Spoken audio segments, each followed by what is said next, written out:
ভোটারদের একটা চাহিদা যে আমরা তো এই দীর্ঘ 50 বছর অনেক দল অনেক প্রার্থীকে দেখেছি, আমরা ইসলামী শক্তি বা ইসলামী শাসনকে আমরা দেখি নাই।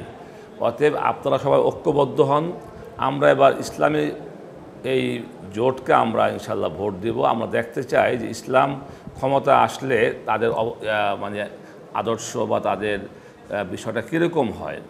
তো সাধারণ ভোটারদের অনেক আগ্রহ, একটা চিন্তার ঐক্য তৈরি হয়েছে, কিন্তু এটাকে একটা ফরম্যাটে আনতে গেলে যে কিছু প্রক্রিয়া, সেই ধাপে আমরা এখন আলোচনা শুরু করতেছি। বিগত দিনে 3টা রাজনৈতিক দল ক্ষমতায় ছিল, 3টা রাজনৈতিক দলের বাইরে যে রাজনৈতিক দলগুলো আছে এর মধ্যে ইসলামপন্থী দলগুলো আগায় আছে।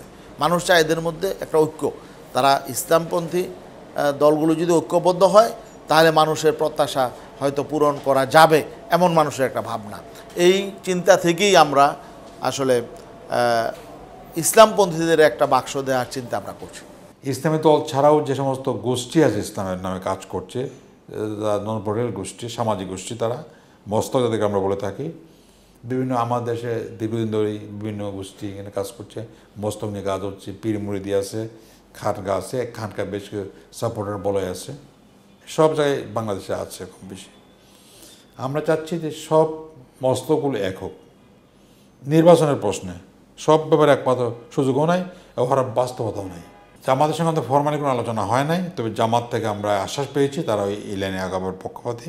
এনসিপি, গণ অধিকার পরিষদ, এবি পার্টির সাথে আমাদের যোগাযোগ আছে, একাধিক আমাদের বৈঠকও হয়েছে। তারা যদি আমাদের সাথে অ্যালায়েন্স করতে চায় তাদেরকেও আমরা নিব। এনসিপির ছেলেদের নেতৃত্বেই কিন্তু এই অভ্যুত্থানটা সংগঠিত হয়েছে। তারা পুরাতন বন্দোবস্তের পেছনে যাবে আমার মনে হয় এটা না। এদের সাথে আমাদের যোগাযোগ আছে। তারা যদি আসলে বাংলাদেশের নতুন রাজনীতির বিকাশ চায় তাহলে তারা হয়তো দেখা যাবে নতুনভাবেই পথ চলবে। জুলাই অভ্যুত্থানের চেতনাটাই আমরা মনে করছি এটা, যে নতুন বাংলাদেশ হবে, সেখানে পুরাতন জিজ্ঞাসার রাজনীতি, প্রতিহিংসার রাজনীতি, দুর্নীতি, দুর্বৃত্তায়নের রাজনীতি এটা থাকবে না। বিএনপি আমাদের সঙ্গে তো যোগাযোগ করে, কিন্তু এখনও আমাদের তাদের সাথে যাওয়ার কোনো সিদ্ধান্ত আমাদের হয় নাই।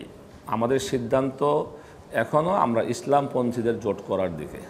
বিএনপি একটা রাজনৈতিক দল, তাদের দীর্ঘ অভিজ্ঞতা আছে, তারা বুঝতে পারছে যে আসলে সামনে তাদের জন্য একটা কঠিন পরিস্থিতি হবে, কারণ এরা দীর্ঘদিন পর্যন্ত ইসলামপন্থীদের ভোটটাকে তারা খুব সহজেই তারা ব্যবহার করেছে।